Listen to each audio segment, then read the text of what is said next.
just my stick. It's just a little stick. You could want my stick. It's just a little stick. Just your stick. My stick, my stick, my stick is better than bacon. You want my stick? It's just a little stick. Such my stick. It's just a little stick. My stick is better than bacon.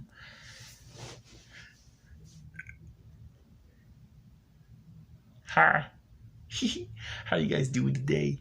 That's good. Now today we're going to make a little special video today. Because today we're comparing old versus new. And totally it's not an idea I stole from like billions of other YouTubers.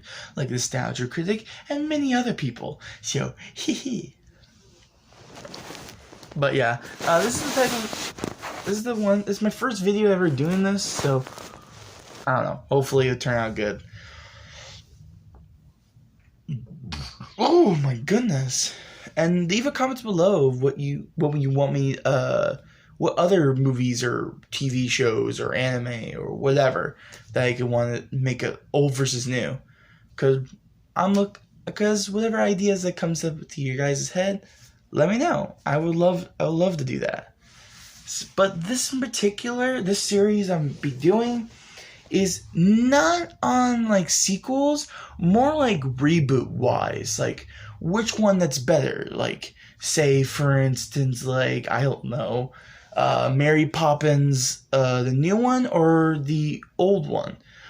Obviously the old one, because the new one is completely garbage. The old one's a lot more better, and you honestly just watch the other one, because the new one's completely trash. And so, don't even make a video of that one. Hee.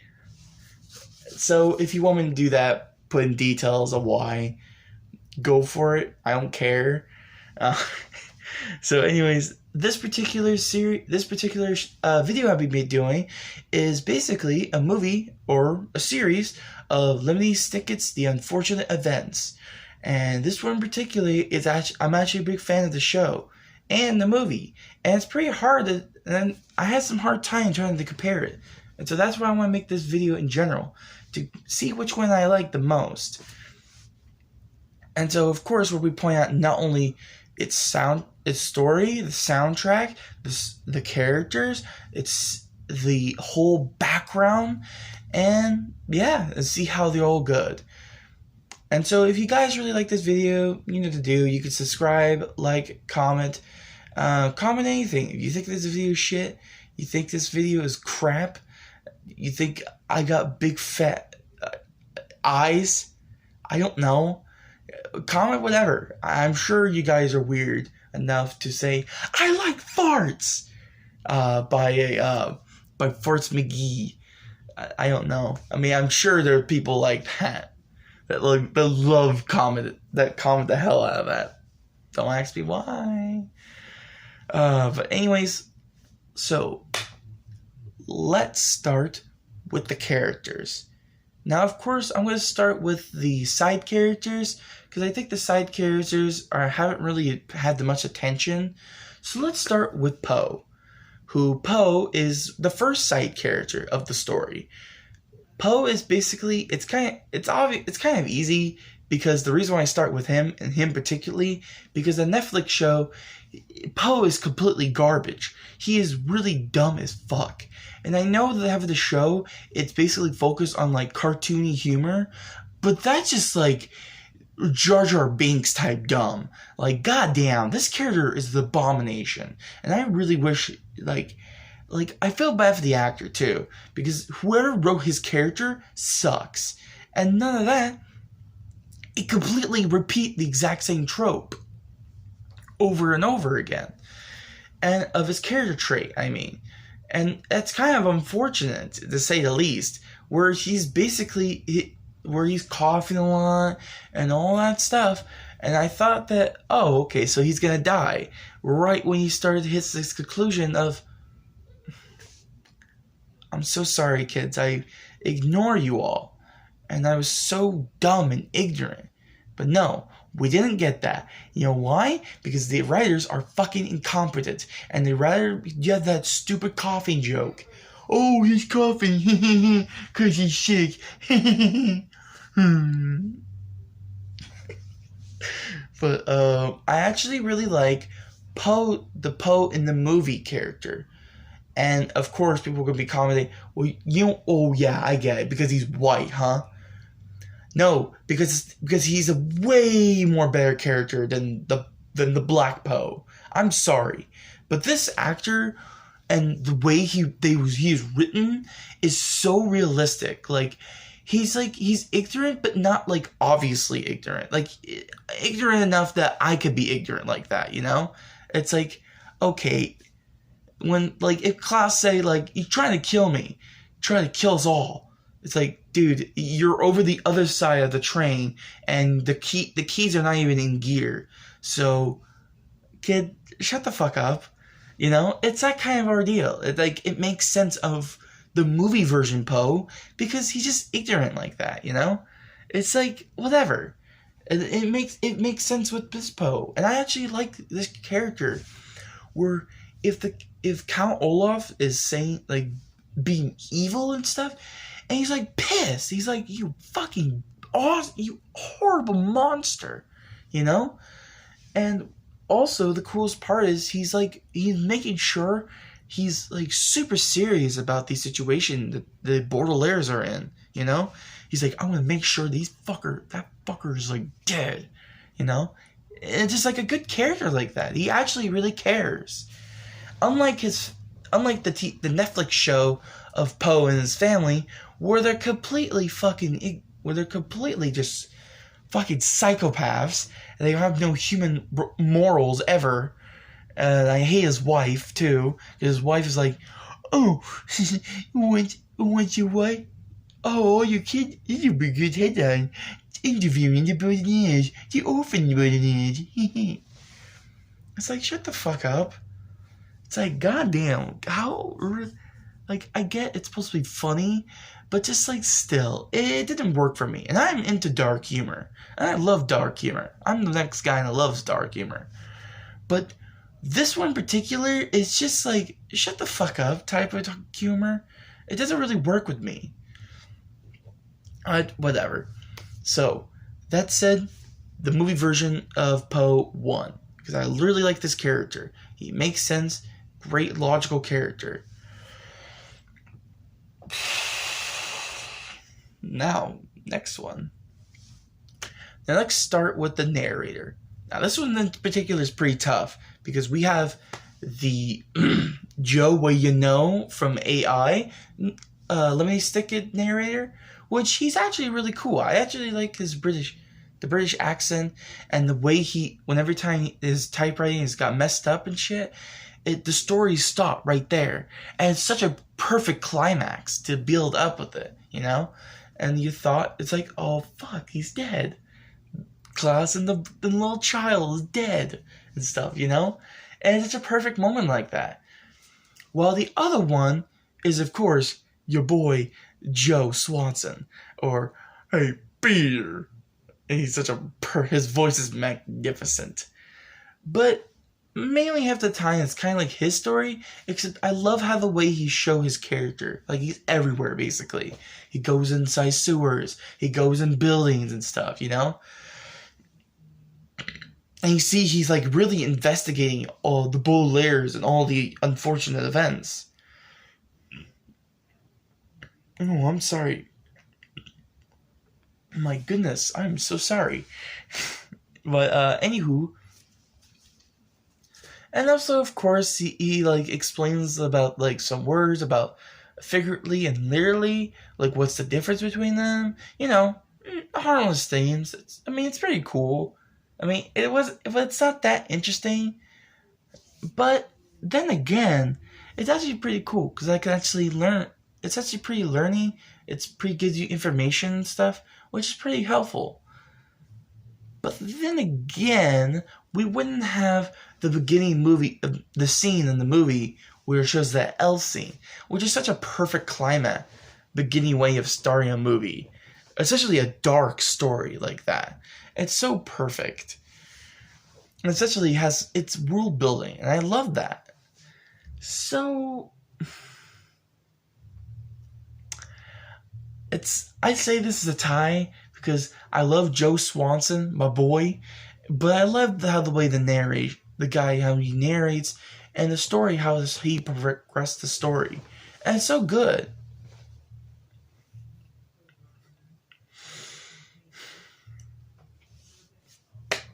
Now, the next one. Let's start with Okamonte. Now, Okamonte, this is pretty tough because both of them are actually pretty good. They're good acting, good character, and all that stuff. The thing is, though, that's the trouble. The Netflix show gives more time and care with the character, while the other one, there's not much time with it, considering the time crunch they're in. And so we get to know of this character. He's such a nice character, a pretty sweet guy, you know? You don't even hate the guy.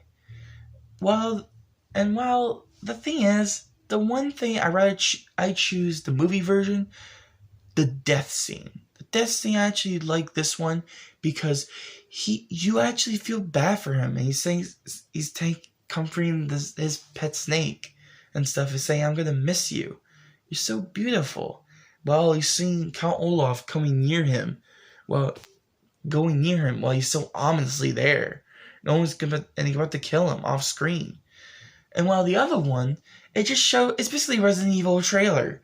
How the way he kills him, just like a camera angle. It's like, kills him off like that. It's like, okay. It's so stupid. And I get it's cartoony. But still, I fucking hate it. But anyways, I like Okamonte in this movie because you get the idea of this character. You don't even need a fucking long, like an hour long of this character. Because you just get the idea of who he is. And I like this one. Alright, next up, Aunt Josephine.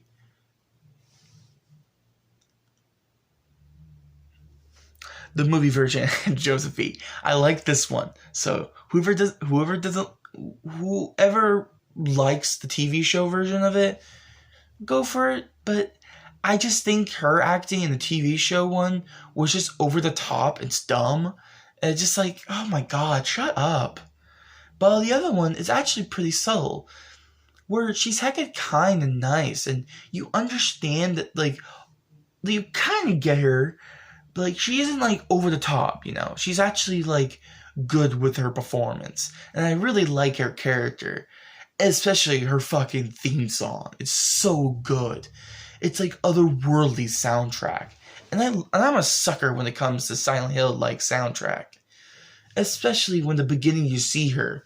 And she's so, like, honestly weird looking. And the soundtrack is weird looking sounding, too. And it's so perfect for a character like that. But yeah, so this one goes to that one. Now, Now the rest of the side characters in the show were alright. Some of them were pretty good, but some of them are pretty shit. Like, we get to know some of the characters, like the heroes, but mainly the time they always get bullied by Count Olaf so easily. It's like, you got hands, fucking Hambone on his ass. Just kick his ass, dude. Kill him. Shoot him in the face. Why is it so hard? Because in the movie version, he fools these people and cleverly outmaneuver these characters. And it's so cool. That's such a clever way of doing it for a character like that. And of course, I'll get to Count Olaf very soon. But I just want to get my gripes on the TV show characters, because they're kind of just like a hit or miss characters. For instance, like the mom and dad of Count Olaf, or mom and dad. I thought they're pretty menacing, but then you realize they didn't really do anything. I thought they were gonna be like the true main villain, the ultimate bad guys of the series, you know. But they're just another character. So, round of applause for whoever create the show, because you're doing the fans wonders. So, anywho, Um, and then now, next up, the Henchmans. The Henchmans is one of the important characters ever, because the Henchmans is what helped your villains in the story to make them more intimidating.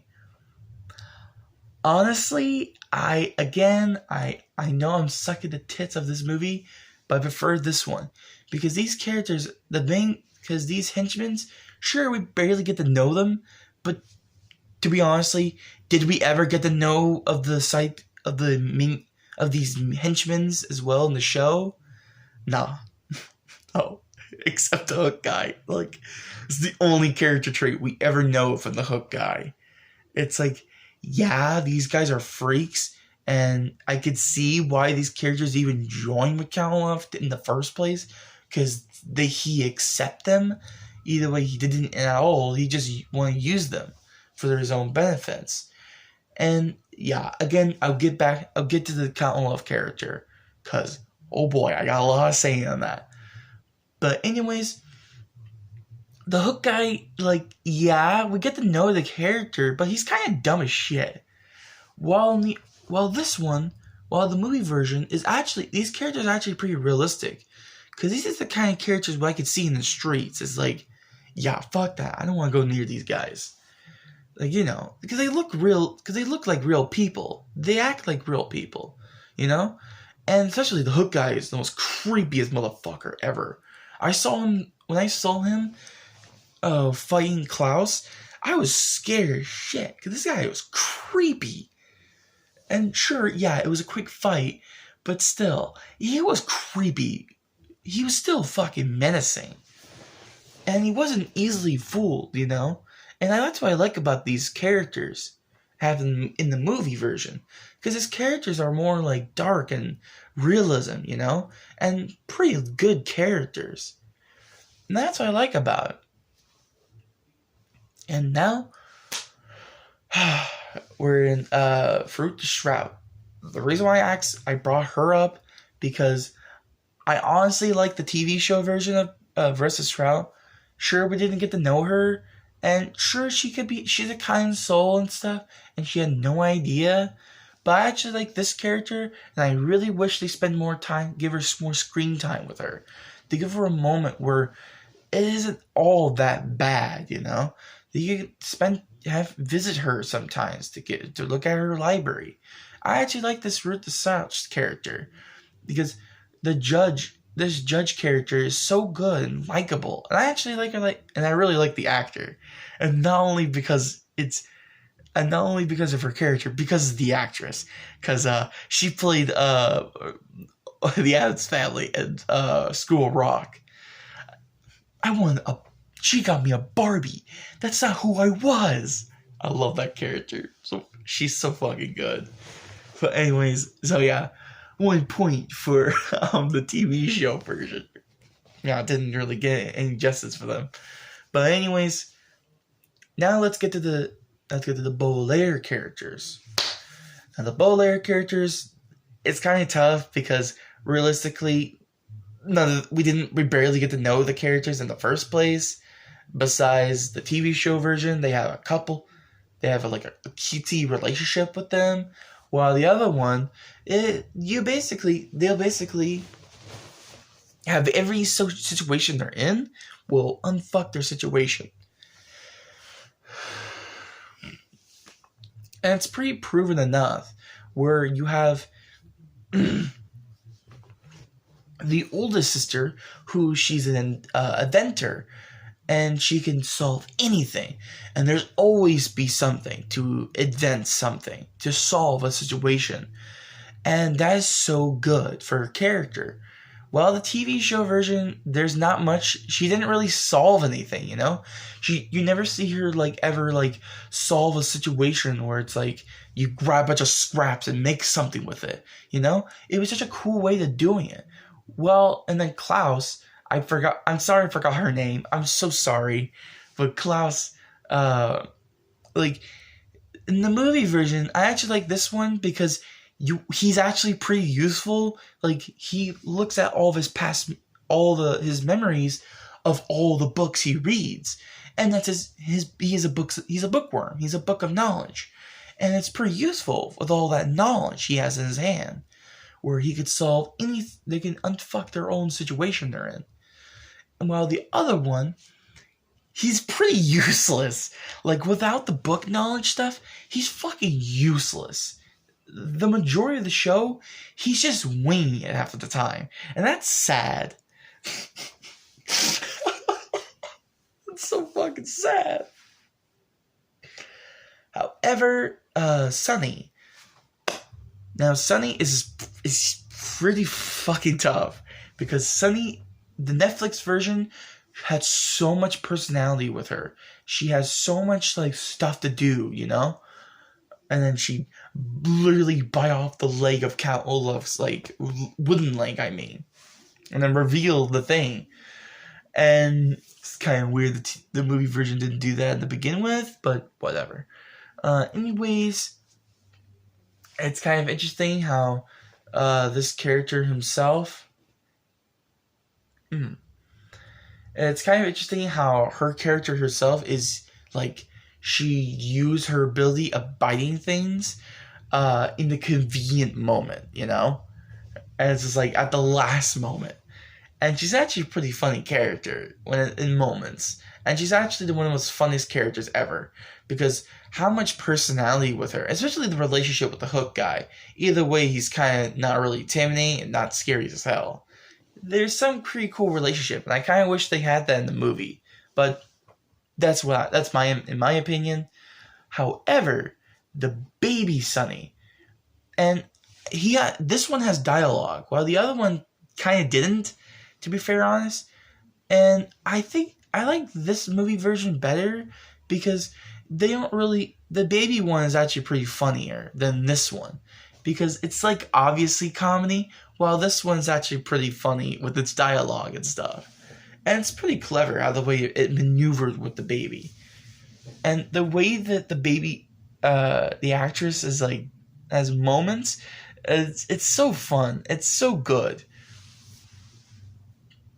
Oh, my throat's all dry up now. So, all in all, I think the movie version kind of beats them. Because they're kind of fucking useless half the time. And just like, oh my god, are you kidding me? You use disguises and stuff, but you guys are the bookworm. You guys are the inventors. You guys fucking bite things. Solve a situation. It's so stupid. And that's why I'm not a big fan when it comes to shows. Because they just take a fucking long time to finally do something, you know? And, yeah, it's whatever. Anyways, finally, we have... Hello. I am beloved, decode Olaf. Now, this one particularly is pretty tough. While this Count Olaf is pretty intimidating, while the other one is pretty creative and really, really good. Now, I like Jim Carrey more than the other guy. But however, I like Neil Patrick Harris. Because, you know, I like him in Harold and Kumar. That was a fun-ass movie. Check that out, my boys. But anyways, boys and girls, grannies all. I like Jim Carrey better than Neil Patrick Harris' performance. Because... the way Jim Carrey plays his character, it feels like Count Olaf. It doesn't feel like a random character. And that's what I like about Jim Carrey. He plays a whole different character. Either way, it feels like a Jim Carrey performance. While Neil Patrick Harris just feels like Neil Patrick Harris, you know? And it's kind of like Jeff Bridges with John Wayne. Like, you see John Wayne as a cowboy, nothing else. While you see Jeff Bridges as anything. You could see him as a businessman. You could see him as a cowboy. You could see him as a hipster that named himself the Dude. Anything's possible with this guy. And that's what I like about Jeff Bridges. He makes it work, you know, with his performance. But, yeah. Anyways, quick break. Hee. Sorry, guys. Had to get you a break. Hee. Oh, perfect eagle. Oh, my lord. Oh, Hey there. Anyways, let's get back to topic. With the Jim Carrey's and Neil Patrick Harris Count Olaf performance. I actually liked Jim Carrey's performance because his character feels like Count Olaf, because the way that this character like feels when for instance, like this one scene where he literally slaps Klaus right in front of his henchmen, and either way there's no one there, he still acts like he's the good guy. He's like, "Yo, Sully, the boy slip," and it's just like such a good character where like it feels like a real person, because any manipulating like horrible person will still pretend like he's still the good guy, it's realistic, and I like that in the characters where they don't reveal their bad side. A great example is Thanos truly believes he's doing the right thing, and I like that in the character. That's just a good way of doing, or like, I don't know, the guy from the movie Seven, John Doe, where he thinking, doing all these horrific atrocities, thinking it's God's will, God's good work, and I love that in the character, where he's thinking he's doing the right thing, where he's just pretending where there's instance where the villain's pretending he's a good guy, or his mind is so large that he really believes he's this nice, good guy that everyone loves, that everyone, like, he's a great charmer,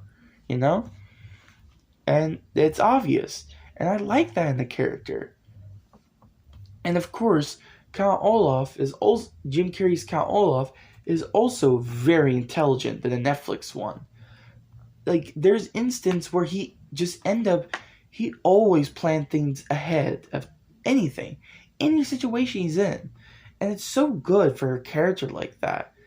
Sure, he doesn't reveal his intimidation, but there's moments where he just did it right in front of Poe, and still pretends he's like a good guy, That's just a good character arc. Well, however, the Netflix one, his character's kind of fucking dumb. Like, he literally just didn't realize that by not using your correct hand, it doesn't work that way. Then, yeah, I'm surprised he didn't realize that. He's kind of dumb. I'm just gonna straight out and say it. And sure, it's Neil Patrick Harris, so of course they're gonna make him sing and stuff, do all these performances. It's the count, it's the count, it's the count. It's like, shut the fuck up. No. I'm sure the book didn't script for fucking musical. I'm pretty sure that the book itself, the only thing they had the songs in because of Neil Patrick Harris. That's the only reason why they even do that in the first place. But all aside, though, there's very instance where this character is pretty intimidating, very freaking intimidating at this moment. But again, we already have that one moment with the Baudelaires and Count Olaf, and in the Jim Carrey version of it. So I prefer Jim Carrey better than Neil Patrick Harris. I'm sick of I hate his performance, because mainly half of the dialogue is just being dumb and sarcastic and being a total douche, and it's just ugh. I don't like it. I don't like the character. No offense, Neil Patrick Harris. I love you, but nah.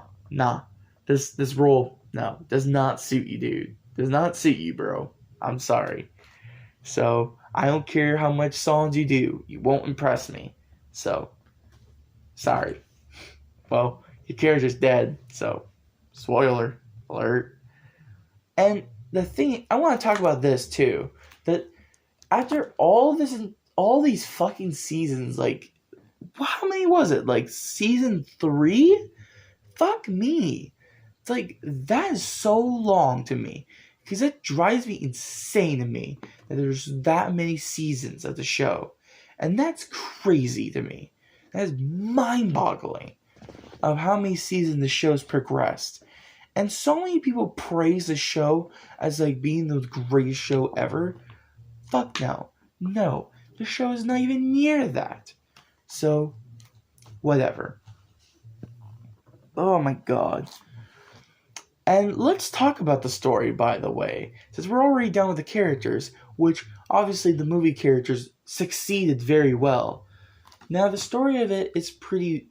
Now, if you prefer the short one, that's completely understandable, because we're in a short lifespan, you know? Because we die in like 8 or 7, or here right now. Who knows how long we will die when that day will come? But for all we know, who knows?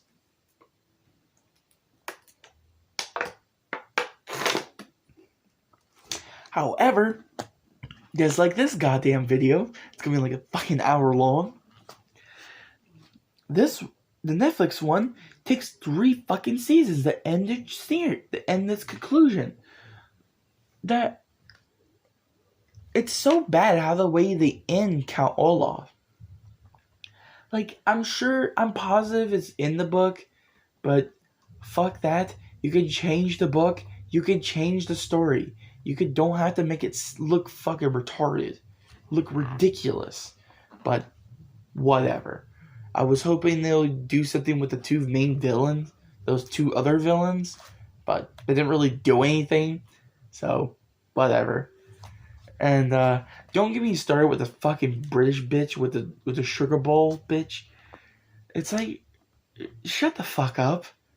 Like, no one cares about your stupid